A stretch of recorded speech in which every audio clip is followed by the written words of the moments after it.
Looking to make your own fresh tortillas?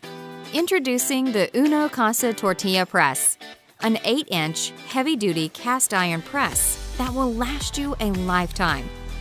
It comes pre-seasoned and ready to use right out of the box and features a bolted, reinforced handle design. Just prepare a simple dough and put it on the surface between 2 pieces of parchment paper. Then gently press. The perfectly flat surface creates a round, fresh tortilla in less than a minute. Next, remove the parchment paper and place the tortilla in a preheated pan. Cook it on both sides for a minute or 2, and your tortilla is ready. The Uno Casa even includes 100 pieces of parchment paper, so you can start cooking immediately. The Uno Casa Tortilla Press. Enjoy authentic Mexican cuisine from the comfort of your own home.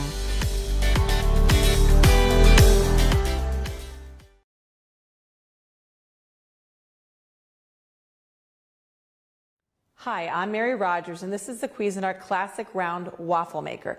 It has a brushed stainless steel housing with black accents on the handle, stay cool handle so you can lift it up to use it. It has a browning control in the front, goes from 1 to 5, 1 being the lightest, 5 being the darkest. I preheated this so the green light's on, that's the ready to bake light. Also, when you close it, you'll see what I'm gonna do. We're gonna close it after we put the batter in, the light will go off. And then what'll happen is when it's ready to eat, it'll go back on again. So let's go ahead and make some waffles. It's really easy to do. There's so many different kinds of, I just want to stir this up a little bit because it has chocolate chips in it. There's so many great kinds of waffles to make. This one happens to make a, like I said, a traditional round style waffle. Pour the batter right in the center, and then we're going to close it. You'll notice it's also going to have 4 triangles, which you can actually cut into smaller pieces. But there's lots of great things you can do with waffles other than the traditional type. You can make savory waffles. You can use it to make chicken and waffles. You can do rosemary and salt and pepper and cheese. There's also lots of chocolate type waffles. So let's wait a few minutes, and when the light comes back on, we're going to know our waffle is ready to eat. So let's check on our waffle. Look how beautiful it came out. I'm just going to use the tongs to get it out from the top. Pull it away, put it down, and notice how you can cut it into little triangles if you want to share it with somebody, want to cut it in half, just eat half.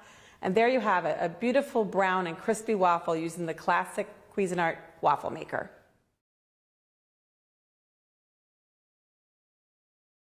So now that our griddler is almost heated, the lights are going to turn green, and when they do, we're going to come back and start cooking.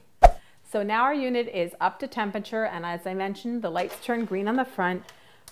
So now what we're going to do is we're going to add our bread and we're going to toast it. And what we're going to do is just put it on there.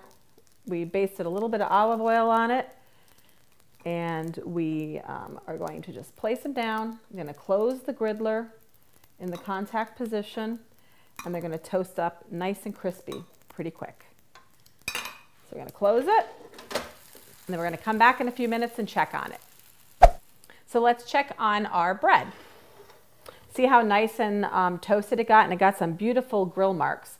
What we're going to do now is turn the lower plate down to warm, just by twisting this to the warm button. If we turn it all the way, it'll go off, but we want it right on warm. And then what we're going to do is we're going to leave the upper plate on 450, and now I'm going to add some cheese. I'm actually just going to use my fingers for this. We're going to put a little bit of cheese on each one. And then what we're going to do, this is a really great appetizer to make.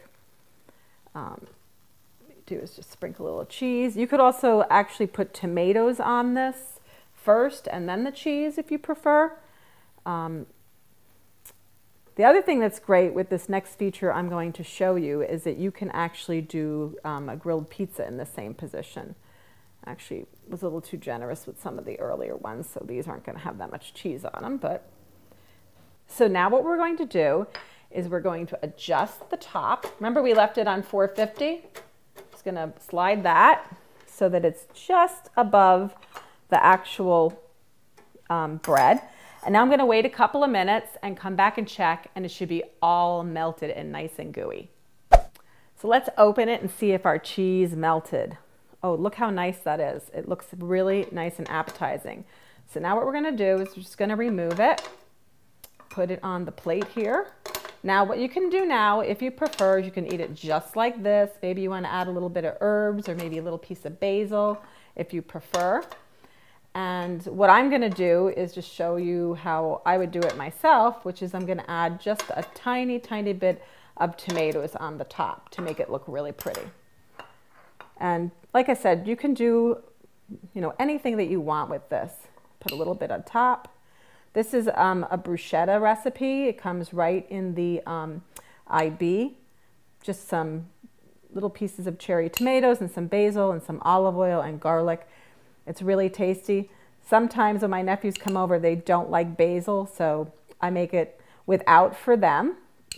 Or if they prefer, you can just do it plain. The griddler is a great product to have in your home. It can help you cook lots of great things.